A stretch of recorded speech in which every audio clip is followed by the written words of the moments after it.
Assalamualaikum warahmatullahi wabarakatuh. Perkenalkan, nama saya Jannatul Firdaus dengan NIM 3321068 dari kelas 4 PSB. Saya akan menyampaikan materi tentang teori produksi Islam. 1. Konsep teori produksi Islami. Produksi adalah menambah kegunaan atau nilai guna suatu barang. Teori produksi adalah studi tentang produksi atau proses ekonomi untuk mengubah faktor produksi atau input menjadi hasil produksi atau output. Produksi yang diharamkan dalam Islam yaitu 1. Investasi yang membahayakan masyarakat. 2. Riba. 3. Jual beli yang tidak jelas. 4. Perjudian. 5. Perampasan. 6. Suap dan lain-lain. Produksi dalam Islam yang diharamkan yaitu tidak sesuai dengan prinsip-prinsip ekonomi syariah. Prinsip-prinsip ekonomi syariah yaitu antara lain 1.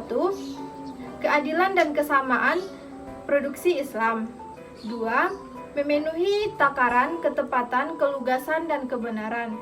3. Menghindari jenis atau proses produksi yang diharamkan dalam Islam. 2. Teori perilaku produsen Islam. Seorang produsen muslim tidak merugikan dirinya sendiri ataupun orang banyak.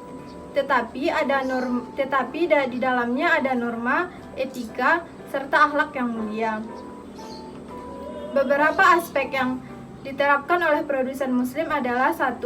Berproduksi adalah ibadah. 2.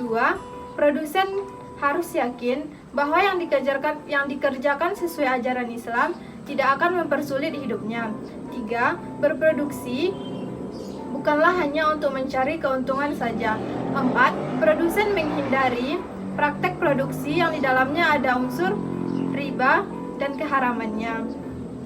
3. Biaya produksi. Biaya dalam pengertian produksi ialah semua beban yang harus ditanggung oleh produsen untuk menghasilkan suatu produksi. Biaya produksi dibagi menjadi 2. 1. Biaya eksplisit, yaitu biaya-biaya yang nyata yang dikeluarkan untuk produksi atau nilai semua input yang digunakan untuk produksi. 2. Biaya implisit. Biaya implisit disebut juga dengan input cost atau ongkos tersembunyi. Ialah tafsiran biaya atas produksi yang dimiliki sendiri. Contohnya seperti biaya bangunan yang dimiliki sendiri. 4. Efisiensi produksi dan skala ekonomi.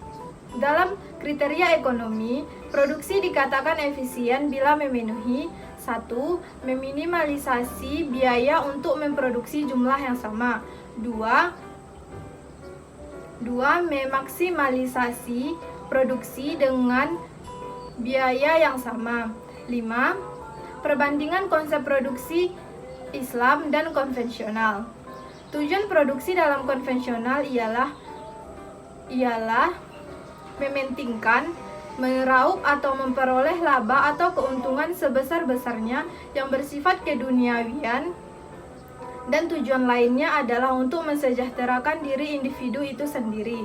Sedangkan pada produksi dalam Islam yaitu usaha manusia untuk memperbaiki tidak hanya fisik materialnya saja tetapi juga moralitasnya sebagai sarana untuk mencapai tujuan hidup dalam Islam, yaitu kebahagiaan dunia dan akhirat.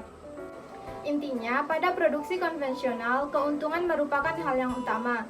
Sedangkan pada konsep Islam, motif produksi lebih mengacu pada kemaslahatan umat. Sekian materi yang saya sampaikan. Assalamualaikum warahmatullahi wabarakatuh.